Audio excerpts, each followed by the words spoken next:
بسم اللہ الرحمن الرحیم۔ السلام علیکم۔ صدائے تر کوا دیتے ہوئے جبریل جاتے ہیں، صدائے تر کوا دیتے ہوئے جبریل جاتے ہیں کہ باغ و عشق یا شبیر خود لڑنے کو آتے ہیں۔ 56 سال کے بوڑھے حضرت امام حسین رضی اللہ تعالیٰ عنہ 3 دن کے بھوکے پیاسے سارا دن لاشیں اٹھا اٹھا کے جسم چکنا چور، خاندان نبوت کی مستورات کی فکر سے نڈھال، لیکن قدموں میں ذرا برابر بھی ڈگمگاہٹ پیدا نہیں ہوئی۔ ایسا معلوم ہوتا ہے کہ یہ صرف جسمانی طاقت نہ تھی بلکہ فاتح خیبر والی روحانی، ایمانی اور قوت پروردگار کار فرما تھی، اور پھر اپنی بڑائی کا نام و نشان نہیں بلکہ عاجزانہ دعا کر رہے ہیں، وہ صبر دے الہی جس میں خلل نہ آئے، وہ صبر دے الہی جس میں خلل نہ آئے، تیروں پہ تیر کھاؤں ابرو پہ بل نہ آئے۔ حدیث شریف کے مطابق امام حسین رضی اللہ تعالی عنہ کا نیچے والا حصہ یعنی پاؤں سے لے کر ناف تک حضور صلی اللہ علیہ وآلہ وسلم کے مشابہ تھا، شاید اس لیے کہ کربلا میں اتنے دکھ سہنے کے بعد بھی حسین رضی اللہ تعالیٰ عنہ کے قدموں میں لغزش پیدا نہ ہو، استقامت کا پہاڑ اور شجاعت کا کوہ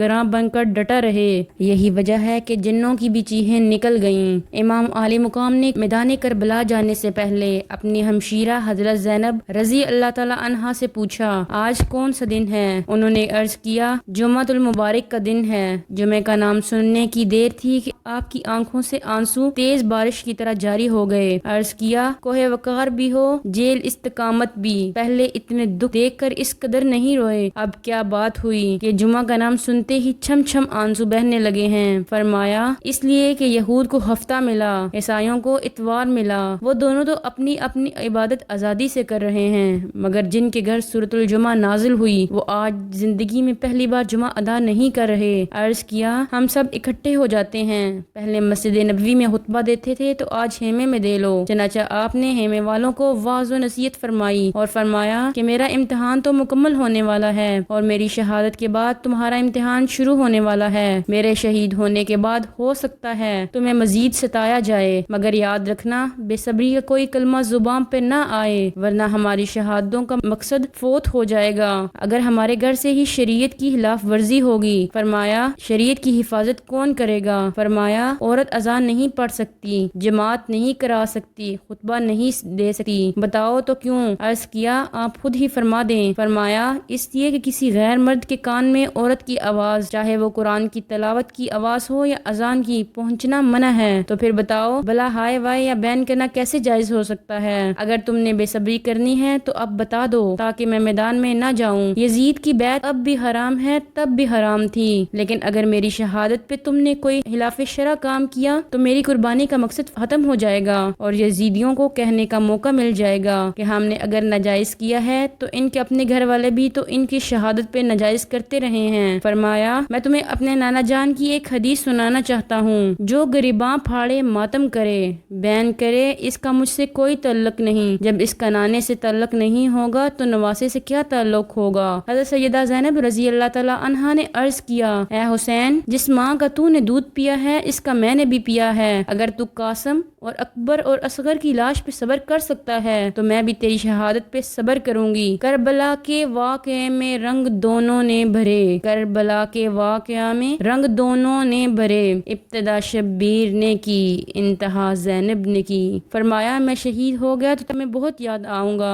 قدم قدم پہ یاد آؤں گا، مگر اس آیت کا ذکر اور ورد کثرت کے ساتھ کرنا، وبشر الصابرین۔ اے زینب، اگر تو بال کھول کر مردوں کے سامنے آئے گی تو میری روح تڑپ جائے گی۔ تو اس ماں کی بیٹی ہے کہ مباہلہ کے دن ہمارے نانا نے ان کو اپنے پیچھے چلایا اور پھر ان کے پیچھے ہمارے باپ کو، تاکہ فاطمہ کے قدم باپ کے قدموں پہ لگیں اور ہمارے والد کے قدم ہماری ماں کے قدموں کو لگیں اور کسی کی نظر فاطمہ کے قدموں پر بھی نہ پڑے۔ بے اجازت ان کے گھر میں جبرائیل آتے نہیں، بے اجازت ان کے گھر میں جبریل آتے نہیں، قدر والے جانتے ہیں عزت و شان اہل بیت کی۔ ایک دفعہ ہماری امی گھر میں تھیں اور سر کے بالوں سے کپڑا ہٹ گیا تو جبریل امین اندر نہ آئے۔ نانا جان نے فرمایا، جبریل تو معصوم اور حیال بد سے پاک ہے، پھر تجھے کیا رکاوٹ تھی؟ عرض کیا، میری عصمت اپنی جگہ اور خاتون جنت کا احترام اپنی جگہ۔ اے میری بہن بی بی ہاجرہ نے صبر کیا تو ان کے قدموں کے نشانات کو صفا مروہ بنا کر اللہ نے نشانیاں بنا دیا، تو بھی اگر صبر کرے گی تو تیرے صبر اور پردے کے خطبے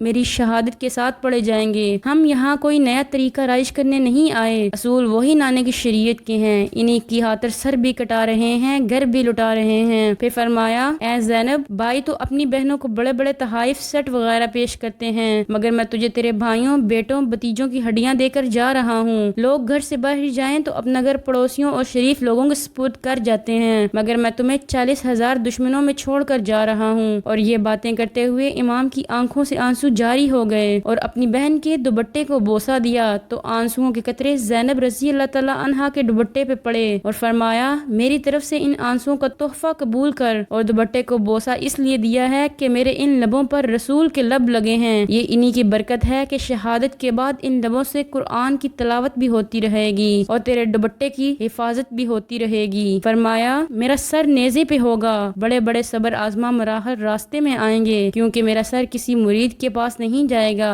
بلکہ وقت کے اصلی یزید کے پاس جائے گا، وہ اپنا غصہ نگالے گا مگر تم نے صبر کا دامن نہیں چھوڑنا۔ آپ نے پھر قرآن کی تلاوت شروع کر دی تو سیدہ نے عرض کیا، بھائی تو نے مسجد نبوی اور حرم کعبہ میں بھی تلاوت کی، مگر آج تیری تلاوت میں عجیب کیف و سرور ہے۔ فرمایا، اس سے بڑھ کر کیف و سرور اس تلاوت میں ہوگا جب میرا دھڑ کربلا میں ہوگا اور سر نیزے کی نوک پر کوفہ و شام کی گلیوں بازاروں میں تلاوت کر رہا ہوگا اور دنیا دیکھ کر کہے گی، اکبر جیسی اذان کوئی نہیں پڑھ سکتا اور حسین جیسا قرآن کوئی نہیں پڑھ سکتا۔ پھر گلے لگ کر سکینہ سے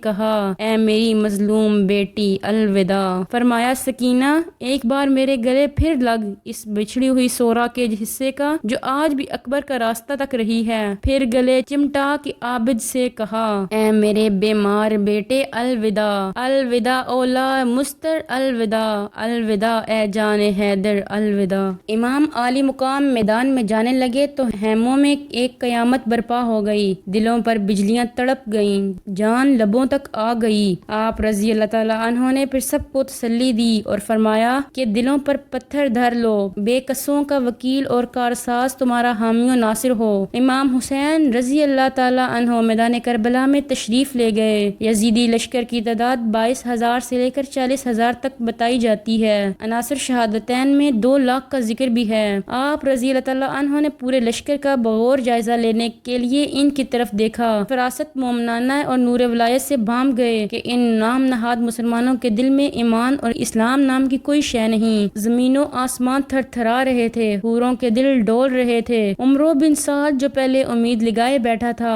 کہ پانی بند کرنے سے ہمارا مسئلہ حل ہو جائے گا، پھر اگلا قدم اٹھایا تو خیال تھا کہ ایک دو شہادتیں ہوں گی تو امام حسین مان جائیں گے، مگر اب پورے لشکر پر خوف اور گھبراہٹ طاری ہو گئی۔ پورے لشکر کے ہاتھ پاؤں پھولنے لگے، منہ پہ ہوائیاں اڑنے لگی اور چہروں کے رنگ زرد ہو گئے کہ ہمیں تو نہیں لگتا کہ حسین یہاں تک آ سکتا ہے، مگر حسین رضی اللہ تعالیٰ عنہ نے بتا دیا کہ اپنے رب کو راضی کرنے کے لیے میں اس سے آگے تک بھی جا سکتا ہوں۔ آپ نے اتمام حجت کی ہاتھ یزیدی لشکر کے سامنے خطبہ ارشاد فرمایا، جس کا خلاصہ چند اشعار میں یوں بیان کیا جا سکتا ہے۔ فرمایا، اگر میرا اور میرے خاندان کا تعارف نہیں ہے تو سنو میں کون ہوں، میرا خاندان کیسا ہے، کہیں اندھیرے میں نہ رہنا اور بعد میں نہ کہنا کہ ہمیں خبر نہ تھی۔ جو جانتے ہو وہ یاد تازہ کر لو اور جو نہیں جانتے وہ جان لو کہ میں کون ہوں۔ تقسیم ہوئی دولت دیں گھر سے ہمارے، تقسیم ہوئی دولت دیں گھر سے ہمارے، پڑھتا رہا جبریل امیں گھر سے ہمارے، شاہوں کو ملا تاج نگیں گھر سے ہمارے، ہے چند قدم عرشیں بری گھر سے ہمارے، محمد کے نواسے ہیں وطن دور ہمارا، آدم سے جو پہلے تھا وہ ہے نور ہمارا، بت توڑ کے کعبے کو صفا کر دیا ہم نے، دم میں حق و باطل کو جدا کر دیا ہم نے، بندوں کو طلبگار خدا کا کر دیا ہم نے، بندوں کو طلبگار خدا کر دیا ہم نے، اسلام کی عظمت کو سوا کر دیا ہم نے، چہروں پہ ہمارے ہے حسن ازل کی تنویر، ہم ہاتھ اٹھا دیں تو بدل جاتی ہے تقدیر۔ فرمایا اے کوفیو تم کیوں میرے قتل کے در پہ ہو، حالانکہ شریعت میں قتل اس کا جائز ہے جو مرتد ہو جائے جبکہ میں الحمدللہ اسلام کے ڈنکے بجا رہا ہوں اور دین پر قائم ہوں۔ شادی شدہ اگر بدکاری کا مرتکب ہو جائے اور شرعی شہادتیں موجود ہوں، الحمدللہ اتنے بڑے گناہ کا تصور بھی نہیں کر سکتا۔ کسی کو ناحق قتل کیا ہو تو قصاص میں اس کو قتل کیا جاتا ہے، میرا دامن اس گناہ سے پاک ہے۔ جب جرنیلوں نے دیکھا کہ حسین کی سچی اور کھری باتوں سے لوگوں پر اثر ہو رہا ہے تو شمر کہنے لگا حسین ہم نے تجھے تقریر کے لیے نہیں بلایا، جو کہنا ہے جلدی کہہ، ہم نے ابھی جا کر نماز جمعہ بھی پڑھنی ہے۔ لوگ حیران تھے کہ ابھی تو حسین رضی اللہ تعالیٰ عنہ نے 3 دن کا بھوکا پیاسا ہو کر اتنے صدمے بھی اٹھا لیے ہیں، پھر بھی ذرا برابر لچک نہیں آ رہی۔ فرمایا یزید کی بیعت خاندان نبوت کی توہین ہے اور میرے ہوتے ہوئے یہ توہین نہیں ہو سکتی، اس لیے کہ ہم نے جس خاتون جنت کا دودھ پیا ہے اس نے ہم دونوں بھائیوں کو ایک مرتبہ اپنے بابا ہمارے نانا اور تمہارے رسول کی گود میں دیا اور عرض کیا ان دونوں کو کچھ عطا ہو جائے تو حضور صلی اللہ علیہ وآلہ وسلم نے فرمایا امام حسن کو میں اپنی سرداری اور جلال دیتا ہوں اور حسین کو اپنی جرت اور سخاوت دیتا ہوں کہ سر کٹا کے اور گھر لوٹا کے بھی دین کو بچانے سے دریغ نہیں کرے گا۔ جنگی دستور کے مطابق تو کسی کو ہمت نہ ہوئی کہ امام کے مقابلے میں آتا۔ آخرکار ابن سعد کی لان تن پر چند افراد باری باری آئے مگر کوئی واپس نہ گیا۔ آخر آپ رضی اللہ تعالیٰ عنہ خود ہی لشکر میں گھس گئے۔ آپ رضی اللہ تعالیٰ عنہ کی سواری لشکر سے پار جا کر فرات کے کنارے کھڑی ہو گئی، گویا زبان حال سے کہہ رہی تھی آقا مجھ سے اتنا ہی ہو سکتا تھا جو کر دیا ہے، لیکن امام کو اپنے بچوں کی پیاس یاد آ گئی اور سواری کو فرمایا تو ہی پی لے۔ ایسے عظیم الشان سوار کے